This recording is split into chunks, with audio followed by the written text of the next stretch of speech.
So what that's going to do is it's not 100% of the schedule will be filled by a bidding process. There'll be plenty of open times. So people should have good opportunities to bid in on different jobs.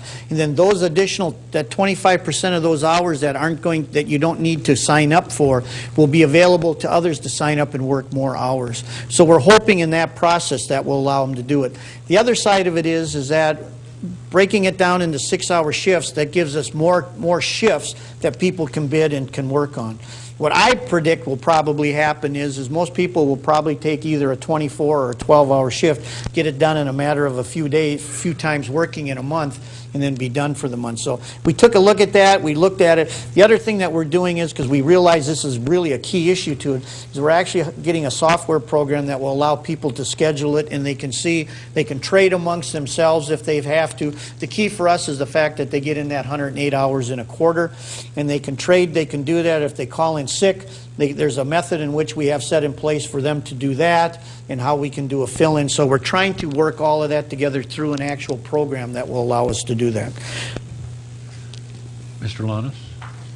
Chief, just a couple of questions. So first question is the numbers that you've talked about in terms of the budget. You're talking about 20 full-time staff in this year's budget and about, what, 4.3 million in terms of the budget. What you're saying is that the proposal will all operate under that same budget scenario, right? That is correct. Okay. Yeah. We took exactly what we had for 2010 dollars that we looked at and how we implemented and put them through to make this happen. That's why when our ultimate goal is to have 6 part-time folks on, all shifts with them. That's why each year that's going to take a few extra dollars to do that. So the max we could get on this year was four individuals. Okay. And then just kind of piggybacking on Mr. Nephew's question about the seniority bidding and then the staffing allotment, what sort of thought was given to those per call employees allowing, one of the things I heard you say is retention and keeping those people around. So maybe you can talk about the impact of that 25% leftover. Will there be enough time for those that are on a per call basis to find a need to quote-unquote stick around? Will that have a negative or positive effect on keeping that retention rate where you'd like it to be or improve? We've actually sent out a survey, and we got a pretty good response on it. And our whole thing is that what we're encouraging everyone to do is try it. We obviously know we're going to lose some folks in it for whatever reason. It just personally doesn't fit their style. Some people have a difficult time with change or whatever it is. But we're hearing from what we've heard when we talked to other communities who's implemented something similar as this, was that everybody was negative about it and fell in love with it to the point where they don't have any issues with it at this point in time. So we feel we could lose maybe upwards of 10% of them. But again, some of them may be, and I hate to use this as an example, but some of them may be John Melanders, who just had 30 years in and just said, you know what, I've really put in my time. My vacation schedule doesn't allow me to work any of these shifts anymore. I'm not going to throw names out, but anyways. So those are some of the things that we did. But yes, we took a look into that very heavily on where we were at. Okay. Just a couple other ones real quick. The response time, those really, the circled lines that kind of outstretch and the leaving out of the bottom part of the city. How do you figure that out in terms of response time? Because I think some people will say to you, yep, our biggest concern is response time, right? Mm-hmm. So how do you calculate that number? And because it's pretty vague, I guess. We used a pretty simple method, really. What we did is we took Google and we did an address from that station, and you're allowed to go out a time distance out. Now, that's not with red lights and sirens. That's not with being asked to trip any of the lights. That is if you and I today were to get in our vehicle and go up to Station 7 and drive for 9 minutes. And that's pretty much how we put that together. And it was basically out of a Google program that they have that allows you to take time limits away for response to a location. Okay. Let's see. It was Google, wasn't it? Microsoft Map. Microsoft Map. Okay. I knew it was one of the two. What two more. What percentage of what does your average call makeup usually consist of? Because I know that you talked about the varying scenarios of what your call volumes are specifically at 1, 2, and 7. What do most of those calls primarily consist of? 80% of our call volume are medicals, 20% of them are fire related. Okay. And my last one is, you talked a little bit about improving on 2 with adding some space, and you talked about maybe even looking at a whole number 1 new scenario, and 7 being the highest. Does that station fit in its existing condition the needs that you have for the call volume that it has in terms of space, the additional equipment you'll need for that? Is there any thought about specifically Station 7 and any changes that will be needed there to meet the needs? Yep, Station 7 would have to be torn down and new built, because we need to get more equipment up there, and with the increase in our call volume, with the 3 bays that are located there and the small area we have, it doesn't make for any sleeping quarters, it doesn't make for any use for our people to do it. We're actually going to be cannibalizing, and I know I spoke to Karen because it kind of hurts her a little bit too, but we're going to be cannibalizing that meeting room to where there'll be very little of it left when we put in our sleeping quarters. And so when some of these are being used for elections, they're going to have to look for other areas. But the big thing to that is that the nice portion is we have all of that property, so we won't have to purchase more land.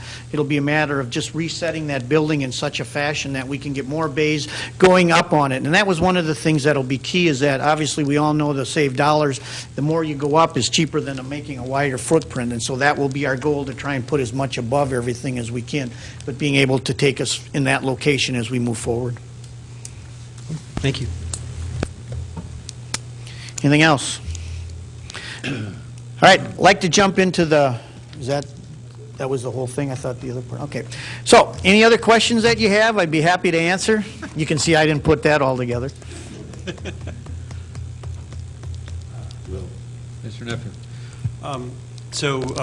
With respect to the, obviously it's going to be a longer-term plan with the funding needed for things like relocating Station 1 and rebuilding Station 7. So you were anticipating in the tens of thousands of dollars the kind of temporary stopgap things that would be necessary to begin implementing this plan next year? Yeah, when we did, about 4 years ago, we had a company come in and take a look at the stations for their needs and what had to be done. Our goal is that the beginning of next quarter is that we will mothball 2 of them right away, Station 4 and 7, to a point where we'll put it, 3 and 4. 7 and 3 I don't know look why I very said similar 1 and numbers. 7. 3 and 4. Is that 1 station or 2? Yeah. 2 stations.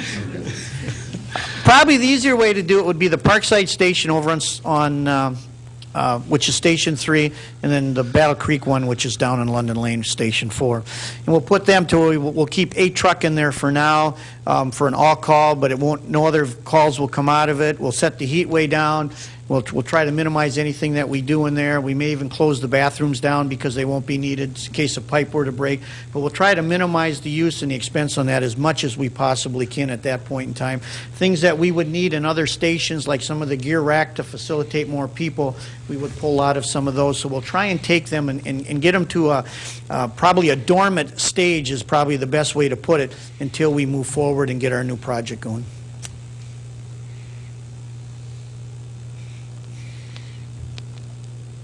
And then, so I'm going to be very interested in the financing plan, because the 10.8 million estimate is pretty hefty. I guess at this point we just can look forward to what you can come up with as far as asset sales and stuff like that. Was any of the planning?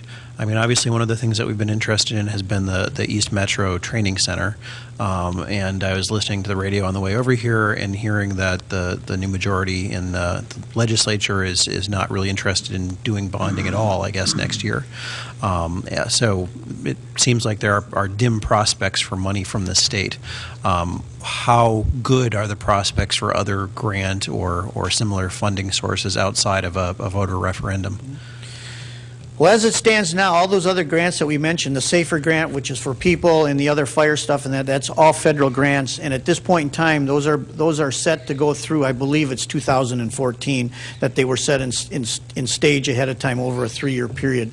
So hopefully those will still be available there. Those were something that were strongly, at the time, were even strongly promoted by the Republicans in the federal side of it as well. So we're really hoping that that will stay there. And it was used, obviously it was used for Homeland Security, was a bigger part of that. that, which was all part of what we did to do that. To answer your question as far as the training facility goes, is that yes, we are not going to let go of that. We're still going to move. It has no impact on basically how we're operating and setting our new stations. It would be nice if you could build a station and use some of that money to build a training facility, but the grants don't allow for that. It has to be for strictly a station at that point in time. We also still have that, if you recall, we have that $450,000 for the cleanup. We've met the other day, and we're starting to get those things in progress to get some of that work done, the prep work and so on, and so that when this all comes to play, we're ready to go. Or if for some reason it doesn't happen, which I don't foresee that, but something else will be ready to go, and we've used that grant dollars for what it was appropriated for, which was the environmental side. Copeland? When we built the new Gladstone Fire Station, that was done with the bond referendum. What was the price tag of it of that time? I think the total referendum was right around $6.5 million. I think it was right around $6.5 million that we used. And we're in our 11th year of that at this time. Remember, the station came in at about $2.2 million. We bought that ladder truck for about $850,000. We bought another truck for about $450,000 and a couple other things. So our SCBAs we bought at the time. So it was more than just the station that was built into that referendum. So they might be able to pass one again.